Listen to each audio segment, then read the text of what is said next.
Today on These Guys, we're going to be talking about the difference between corporate cooking and home cooking. Some interesting facts there. We're going to be talking about Bernie Sanders and something he said that, in my view, reveals a lot of truth about US politics. And we're also going to be talking about how scientists are now recording dreams and soon we'll be able to play them back for us as if we're watching a movie. Not a problem.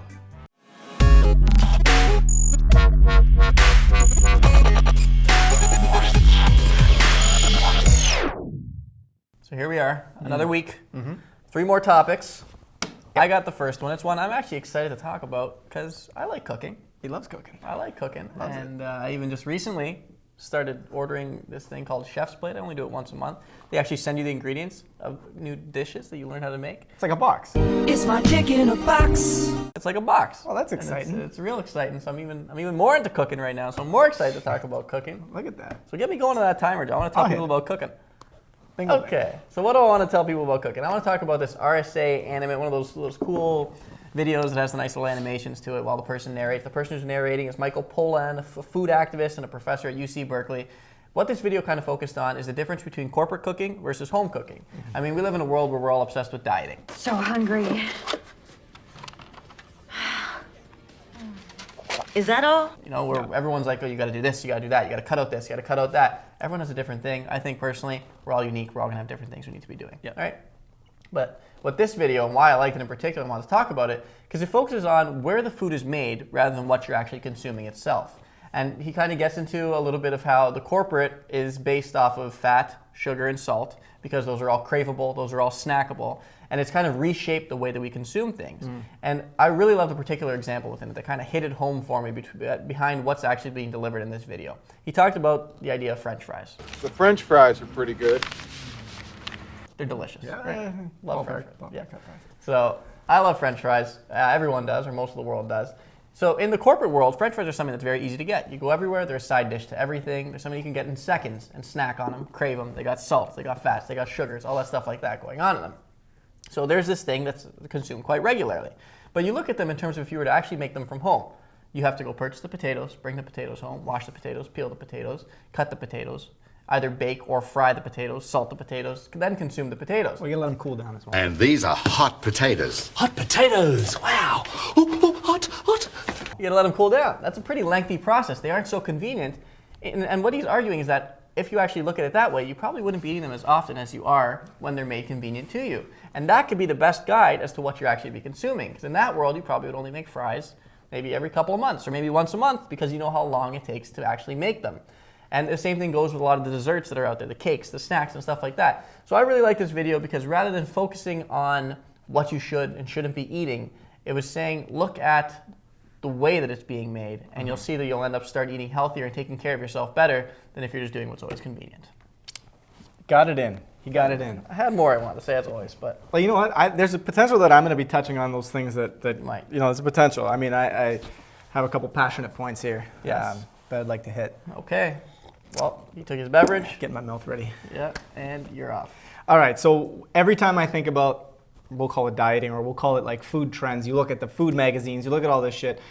At the end of the day, so much of it is incredibly unhealthy, and a lot of it follows, you know, a lot of the staples that, you know, the American or Canadian diet, or you know, I'm sure the European standard diet is very, very similar in some ways, where it's like, if you want to make anything better, add cheese. Royale with cheese. Royale with cheese. That's right. Or if you want to make anything even better, add bacon. And it's like both things again. So it's like we can take something like, you know, that's potentially healthy, like, you know, vegetables, like, you know, have some nice steamed like broccoli or whatever it is. And the recipe is like, oh, well, now just add all this salt and all this cheese on top, and now suddenly you have a delicious dish. And it's like, at the end of the day, I think humanity has gotten to the point where we are so afraid of having one meal that isn't the best tasting thing in the entire world that we are willing to kill ourselves to have that.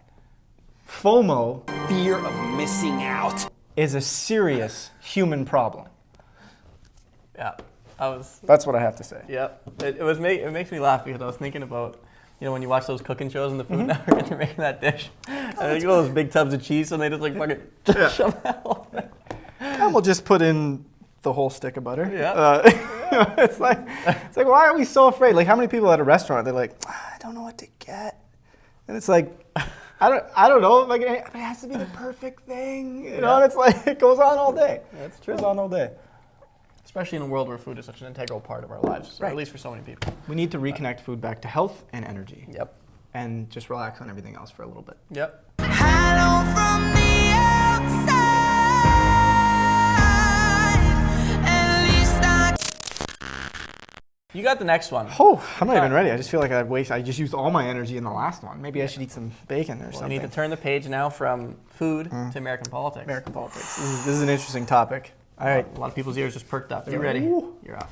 Okay. All right. Bernie Sanders. Obviously, the presidential election, which is going to come up next year. There's a lot going on right now, though, in terms of weeding out a lot of the candidates. And through that process, you get a lot of bickering back and forth, not only from the candidates themselves, but all of the people that are watching and feeling like they have an opinion, which I'm sure everybody does. I don't have an opinion, and that's why I just like everything that everyone else likes in pop culture. But one of the things I really wanted to bring forward here, you know, obviously we're from Canada. So to us, politics is a thing. We do care about it. But it's a very, very, very different animal than in the United States, where politics is like the lifeblood of people. When someone, hey, my name's Jerry, I'm a Republican. I'm a Democrat. And you're like, whoa, like, you know what I'm saying? Whereas here, it's like, yeah, I'm just, you know, my name's Joe, you know? Yeah. And so it's not to put anything down in that sense, but what I'm trying to get at is that politics is a huge part of the culture in the United States. And what I think happens, and this is what's so interesting about one of the recent things that Bernie Sanders, well, it wasn't that recent, it actually happened a little bit ago, but it got no mainstream coverage, and we just did a video on it, was the idea that he was calling out that it doesn't matter who you elect, it doesn't matter whether it's Republican, Democrat, anything, whoever you elect is not going to be able to succumb to the pressures of corporate America, and ultimately that corporate America runs the show. So it doesn't matter who you elect. That just makes no fucking sense. I mean, it's just bullshit. In that speech, obviously, you had people going nuts. You had people, oh, I disagree, I agree. Bernie Sanders is a socialist, you know, blah, blah, blah. And the point I wanted to make here is whether you think someone's Republican, Democrat, socialist, whatever it is, the more you identify, the more you divide everybody from one another. And the more you align yourself with a particular party, the more you are blind to the actual issues at hand, and you start filtering everything through an idealism that isn't necessarily holding any value. So what ends up happening is you have people who, you know, you'll see like a Democrat over here changes their opinion on something and it now resembles more of a Republican. And this Democrat is now pissed off at their candidate because it resembles that. But yet they just realized that that actually made more sense. So what this leads to, I'm going to throw my towel, is it leads to a bunch of people who are actually unable to see the truth in the commonsensical nature of a particular issue because all they're concerned with is aligning with the party that they feel is who they have to be aligned with for the rest of their lives. So it's become something of more of an identity that we can't even think anymore versus something that actually makes sense. So why do things not change? Why do we have all this bickering and fighting? Because we don't even know what the hell we're talking about half the time. It's true. I like how the flag hit the camera lens. Everyone's gonna be like, it's scream at white! What happened? I'm also looking forward to seeing our faces when it just drops off, just to see what our look was. Like concerned whether or not it's actually going to fall. Did that work? But I want you to promise you're not going to squeal like a girl. That's good. That was good. Oh, man. But no, that was, yeah. Go Okay. ahead. You can get me going on Bernie here. Bernie. Okay, well, a lot of what I'm going to say is going to be along the same lines. Of course, I appreciate what Bernie Sanders did in this case because it's refreshing. It's something different than, you know, the same shit getting spewed over and over again. You watch these debates, it's the same crap. People representing things kind of blindly. And for me, the thing that's always bothered me the most, or I feel is the most troubling, along the same lines of what you said, is the extreme patriotism that seems to exist out there. And when I talk about it, it's so extreme to the point that the blinders are really strong. Right. That you blindly accept things that fall within a certain bracket because they're said by someone who represents a particular label, and that ripples onto everything else, and now you start blindly accepting everything that falls within that. So what I'm hoping that what Bernie Sanders said, and him saying this in such a public spectrum, I guess, or in such a public way, is that it inspires more critical thinking. That's what I really want to see. I want to see, because they're all intelligent people, everyone in this world is intelligent. We all have the ability to think critically, to come up with solutions, and to see what's the best fit for us. No. So I'm hoping that this inspires people to think more critically, because it was in something that they usually trust, and it was like an oddball, and I'm not gonna, okay. Oh, But yes. almost. So I want to save it for last. I know I need it. He needs it for the last. But He needs to save the towel. Critical thinking. Critical need it, thinking. rather than blindly accepting. Yep. Calm down on the patriotism. Put it this way, if you're able to see how religion creates extremism and Yes. war and fighting, and that when we're blind to religion, we can't see the truth, politics does the exact same thing. And I know that's an uncomfortable truth, but you have to accept it. Gotta accept it. Got it. All right. Taking a breath. Gotta go again. Okay. What is that noise? Ready. All right. Yep. Okay, so the last thing I want to talk about is a little bit more in the cool science and tech realm. We're talking about the ability, potentially for one day, for science to be able to play back our dreams to us. You gotta be kidding me. That sounds, I know to some people, completely absurd. Yeah. It's still very far off. I'll say that before I go anywhere else. But just the idea of it's pretty damn cool. So I thought it'd be cool to bring up. So let me explain what's exactly happening here. So what they actually did was they did some work in the world of science using EEG machines and fMRI machines. So subjects were connected to these machines, and while they were connected to an EEG machine while in an fMRI, oh my god. Do you speak any English? Okay. These things are acronyms are going to drive me crazy. But so they were put to sleep in these things, so they were slowly falling asleep, and you can tell with the devices when they actually fell asleep. And the point that they fell asleep, they were entered the dreaming state. They were immediately woken up and told to recall what their dream was, because usually, if you'll remember your most immediate dream, especially if you're woken up so abruptly. This was repeated on subjects close to up to 200 times per subject. That's horrible. Sounds like a terrible experiment to be a part of, but nonetheless, what they were able to monitor is the certain brain patterns that would fire off when particular things are being dreamed. So for example, if you're dreaming of a house or a chair, it would be particular brain patterns that were showing the same between each subject. So slowly they're painting a picture of what it looks like internally within what's firing within the brain when particular things are being dreamt.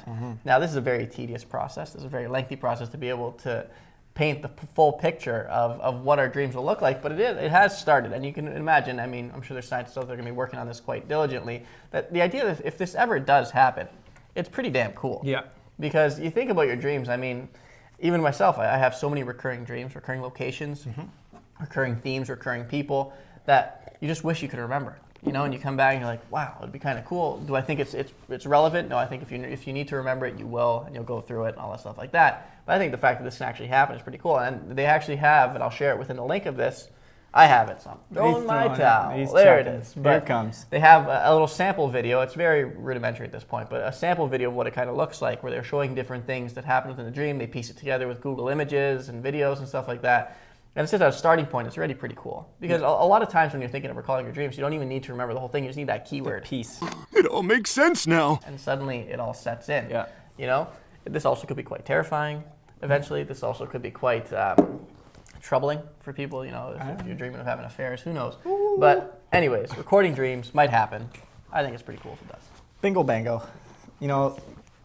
Yeah. Dreams are fascinating. They are.